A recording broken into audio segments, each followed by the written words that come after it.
Welcome back to Everyday Hockey, presented by DraftKings, the leader in daily fantasy sports. Don't forget to use promo code THPN upon sign up for a bonus. And if you're a regular user, plug that promo code in for a weekly deal. Today, we talk about the Seattle Kraken expansion draft broadcast. Let's get to the nitty-gritty.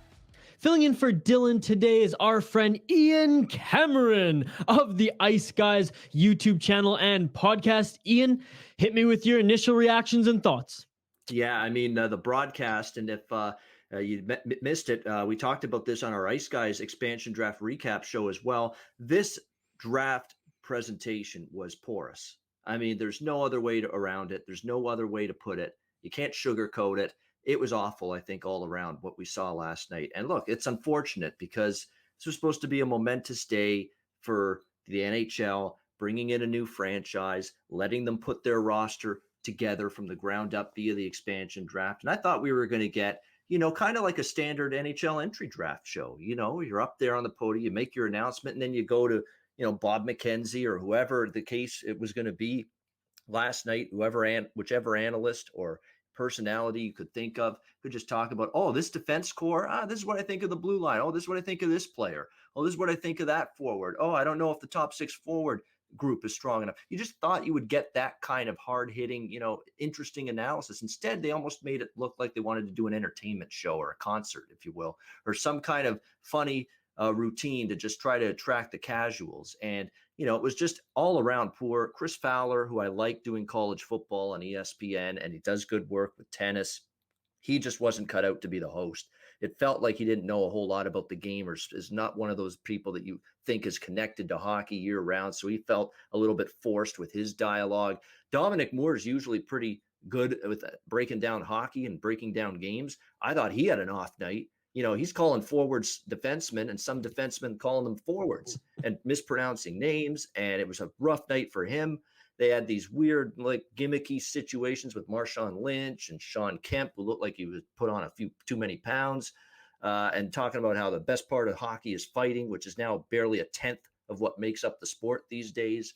Just all around, Isha, it was very, very a poor production and a really bad first impression. This was a chance for the NHL, their first event on ESPN in the States since they got the rights once again, to really make an impact and put on something very, very well produced, put together. The sound was and the audio was cutting in and out all night as well. It was just dreadful and a bad first impression for the NHL being back on ESPN. It was one of the most hyped events, in a while in the NHL, for me anyways, and I think it just fell flat. ESPN and the NHL had an opportunity to demonstrate this awesome celebration and a knowledge-based event.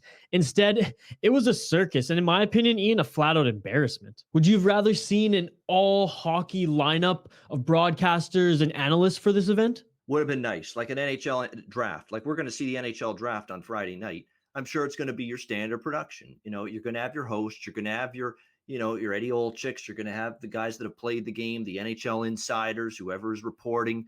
You're going to have those guys commenting on the draft picks. That's what I would have liked, and they would have given you good analysis, and you didn't see any of that in the expansion draft in that coverage last night. So that was definitely pretty disappointing. The audio issues, the production issues, disappointing. I mean, it was just something I would have rather seen in that regard, and that's on top of, the disaster and the shame and the embarrassment, quite frankly, of basically the entire roster yes, being known to man well before the expansion draft started, thanks to all the leaks that were put out there. And that's up to the NHL. That's on them to put a stop to that, make sure that doesn't happen.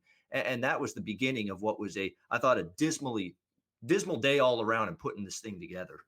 Fans can't be mad at the reporters. They're doing their job, and there were just so many leaks in the National Hockey League. So be mad at the NHL. I mean, Ian, this was like an NBA style Woj drop of a day. No, it was. I mean, they've got to just make sure I don't know whether it's finding teams or finding GMs or whoever, but you got to put protocol in place that if you say something to anybody outside your own organization about who you're going to draft and what you're going to do, you're going to pay the price for it. This is our night. We want to make sure this goes off without any problems, without any sort of rift.